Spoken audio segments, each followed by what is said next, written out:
Right, so I'm not going to do an intro to this because I think they're really cool. And I just want to talk about how it all came to be at the very start. Yep. So my earliest recollections of how we came to make the film was based on the discussions that we'd had about the band. And I think I suggested to you about it needing to be written down like a book.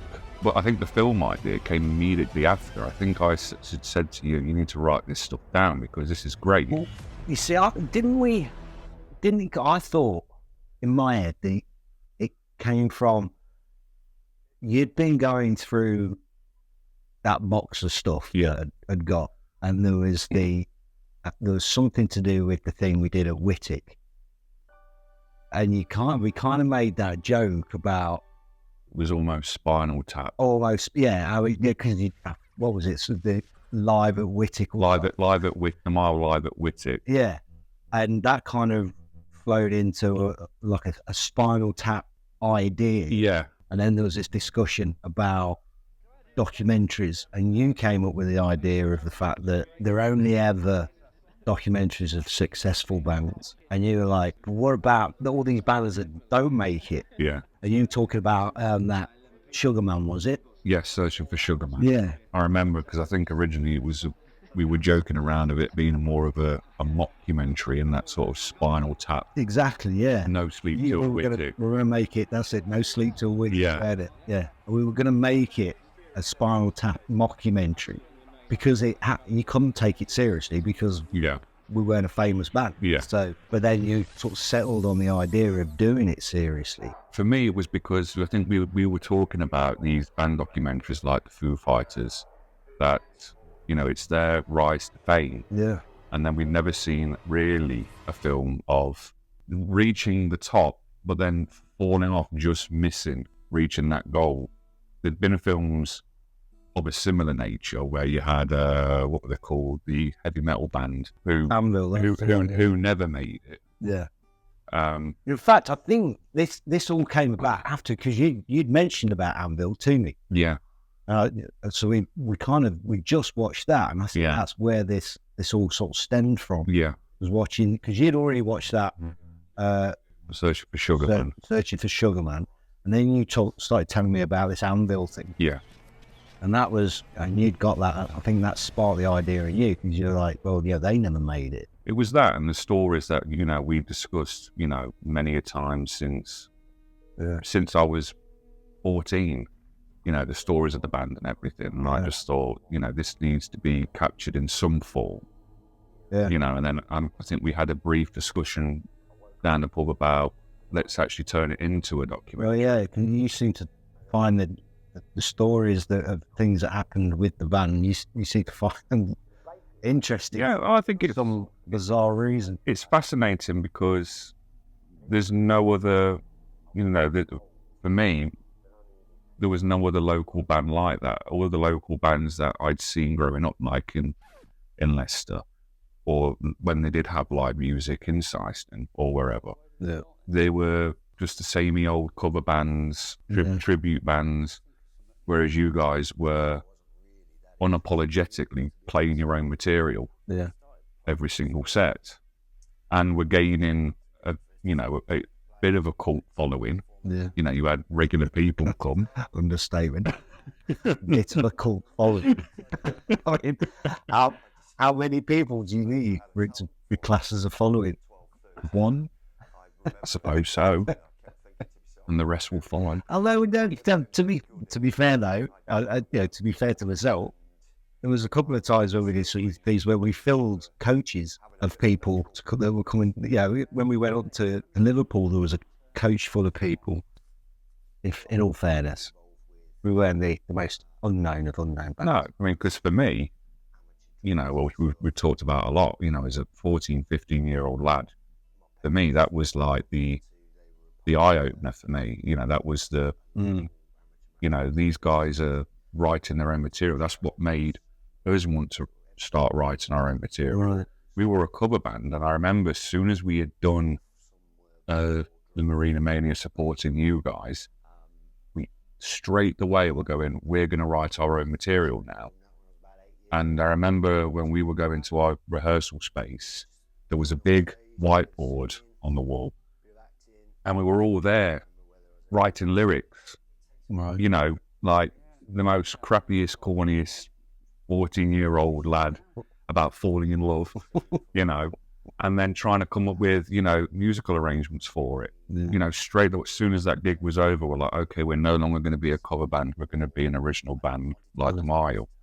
So that had a huge impact on the short-lived life we had. Yeah. Well, you know, I mean, in that respect, I mean, it was never not being an originals band was you know, it never even came into question. I think in the whole time of band was together, I think we probably had 2 or 3 cover songs that we do. Yeah. It's interesting to know that you guys changed your direction. Oh, absolutely. We were only around for a short period of time, but I remember when the guys went off doing other bits, they were all doing original material after that, which is something you don't see when you're a teenage musician. You're imitating things like, you know, AC/DC, Led Zeppelin. But that's obviously why we were discussing this whole idea of the, you know, getting back to what we're supposed to be talking about, doing this documentary thing. Yeah, I think it was more, well, who else is going to do it? Yeah. You know, no one else is going to do it. No one else is going to have that idea. And I knew nothing at the time about filmmaking. None of us, neither of us did. I had no clue what you did. No. You know, in my opinion, it was like, all you need is a HD camera of some kind, a chair, and away you go. Well, I started Googling around, because sort of thinking about the whole concept of it, the idea. And I just sort of went online and I was looking at different, you know, cameras, and I'm looking at cameras that are 100,000 quid. Yeah. I was like, how the hell do you do this? See, I was doing the opposite. I was going on Amazon looking for the cheapest camera. And I can't remember what the name of the brand was or anything, but it was like a HD digital camera. And I just remember being incredibly disappointed. I think I paid 75 quid for it. And it's when we were using Terry for test shots. Yeah. And I was just like, oh, this looks horrible. Yeah, no, I remember that. The footage from that. Yeah. It just looked awful. It looked terrible. Blair Witch. Yeah, well, it wasn't even that good. No, it was awful. I just thought, I'm not going to be able to do this. Yeah. No, that's what I thought. This was just going to be... I figured this is why we've not seen one of these. Because people have looked into it and gone, I can't afford to do this. Yeah, absolutely. Absolutely. It's not that much of a good idea to spend tens of thousands on equipment just to get some footage of people that nobody's ever heard of. But so I didn't think it was going. I honestly didn't think it was going to go anywhere. Nice idea. I thought, it'd be cool. But I think it was the turning point for me was when I was taking a photograph with the setup that I'd had with Terra. We had the softbox light, which is the only light we had at the time. Yeah. And then the camera mounted on a tripod. And I was taking a photograph. I was like, this looks so much better than what that's doing. Yeah. And I think I ran the idea around you. I was like, we'll just shoot this on phone. Yeah. And then I think we played from there, like, you know, I had no idea that was a thing. Like, I thought I invented it. Yeah, I hadn't even got. I figured it'd be all right for. See, I was just obsessed with, and we talked about this. I was obsessed with that film quality. Yeah. And the whole look of it, and it was like, there's just no way you're going to get that with a phone. So we've obviously got to get the equipment that gives you that. But as it turns out, and you did a lot of the research into it. Yeah. Not, I didn't. You were already looking into it, and I thought I felt like I ought to be helping in some sort of, because the way originally it was kind of your idea. You wanted to do this thing, and I think I'd turn around to you and went, mate, if you want to do this, you crack on. And I was just going to, I'll wait for him to give me a call. Yeah. Say, can you sit here and talk about it? And that's basically what was going to happen. But you know me, I can't not get involved, and especially when it's to do with the band as well, because that was kind of my baby. So, Yeah. and I think that came out in the film. Everybody, everyone was didn't question the fact that they thought it was my band. Yeah, but it was because I was just had this overriding kind of interest in what was going to happen with it, and that's why I started getting involved with doing research about things like lighting and whatever. Yeah. That's what made the big difference from the Terry stuff. Yeah. I think, because that was literally, it was just the lighting in your front room. Yeah. I think we had the big light on. Yeah. I mean, we could have done it anyway. Yeah. Yeah. Unless we'd tried to film it in a completely black room. Yeah. But yeah, the simple. So I started, as you were doing as well, just started researching about lighting and that, and that's where he started finding about the 3 point for lighting, Yeah. and then all that kind of stuff. I think you were definitely more getting involved with the more technical side of things. Yeah. I really sunk my teeth into learning as much as possible. Yeah, exposure times and all that Yeah. Yeah. stuff. And well, I don't know what I'm talking about, but yeah, I just went, oh, apparently we need 3 points with a light behind and a black background. Yeah. So that it gives the depth, Mm. and it just suddenly changed Absolutely. what we were doing on camera. Yeah. It made it look so much more professional. And it wasn't an expensive setup either. Not at all. I think the tripod was 20 quid. I think we had a small LED light, didn't we? For a I think key that light. was only about 20 quid. Yeah, if I yeah. remember rightly. We had a black bed sheet from Pound Stretcher or something, Yeah. and a cheap frame, photographer's frame for backdrops, Yeah. which I think I bought for about, I think it was 10 quid, Yeah. and just duct tape the absolute crap to it. I can't, even that little mic that I got. Yeah, the little Lavalier mic. Yeah. That wasn't particularly expensive. No. Honestly, I can't remember how much that was. It might have been a bit more than 20 quid. It was quite I think it was the most expensive thing that we had. yeah, but it was still it was under 50 quid. Yeah. It was suddenly we were all set up, ready to go. Yeah. And it only cost 100 quid, couple of 100 quid. Yeah, if that. Yeah. If that. Was it Pete we did first? I can't remember if it was Pete or if it was Ian. I want to say it was Pete because you were there. Pete. And I think you wanted to be there for the first to see how it looked. Yeah. Because I think Well, I think we'd already done a bit with me, hadn't we'd done a bit with you, but then we did you all over again. we? Yeah.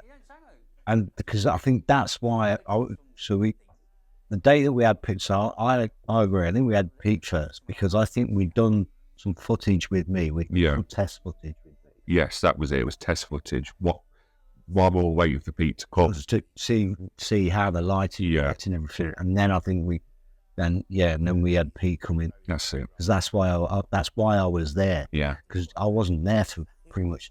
The rest of it, I don't think you were there.